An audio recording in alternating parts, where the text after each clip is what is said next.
Hello guys, আসসালামু আলাইকুম। চানিয়া ব্লগে সবাইকে স্বাগতম। শুরু করছি নতুন একটি ভিডিও নিয়ে।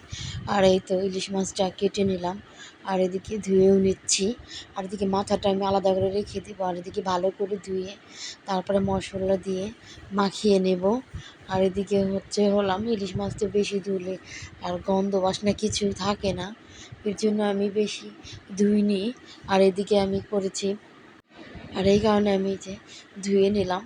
আর এখন হলুদ মরিচ আর লবণ দিয়ে মাখিয়ে নিচ্ছি। মাখিয়ে নেওয়ার পরে ভালো করে মশলাটা ভালো করে ভিতরে ঢুকিয়ে দিতে হবে, যাতে জানি মশলাগুলো ভালো মতো যায়। এর জন্য মাছ ভাজাটাও ভালো লাগে খাওয়ার জন্য। আর এদিকে ভালো করে মাখিয়ে নিচ্ছি।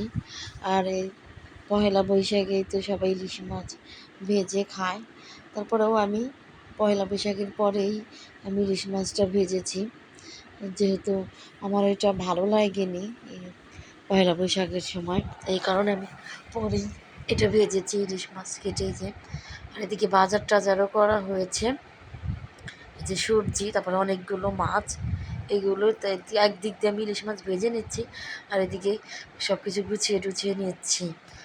আর এদিকে ইলিশ মাছটা একবারে মচমচে করে ভাজবো।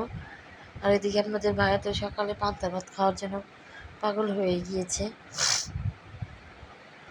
আর এদিকে আমি ভেজে নিয়ে আসলাম, নিয়ে আসার পর আপনার ভাইয়াকে সব কিছু রেডি করে দিচ্ছি। আর এদিকে পেঁয়াজ, কাঁচামরিচ, আর এদিকে কাঁচামরিচ, পেঁয়াজ, তারপর আলু ভর্তা, বেগুন ভর্তা। আর এই তো আপনাদের ভাইয়া তো খাওয়া শুরু করে দিয়েছে ইলিশ মাছ, মচমচে ইলিশ মাছ ভাজা দিয়ে। আর এদিকে আমি সব কিছু রেডি করে নিচ্ছি। আর এদিকে পান্তা ভাত খেতে, অবশ্য গরমের সময় পান্তা ভাতটা খেতে অনেক ভালো লাগে, এর জন্যই তো আমি সব কিছু ভাত টাত ধুয়ে সব কিছু গুছিয়ে নিয়ে খাচ্ছি। আর সে ভালো লাগলে অবশ্যই সবাই প্লিজ ভালো লাগলে অবশ্যই সব সাপোর্ট করবেন, লাইক করবেন, কমেন্ট করবেন, শেয়ার করবেন।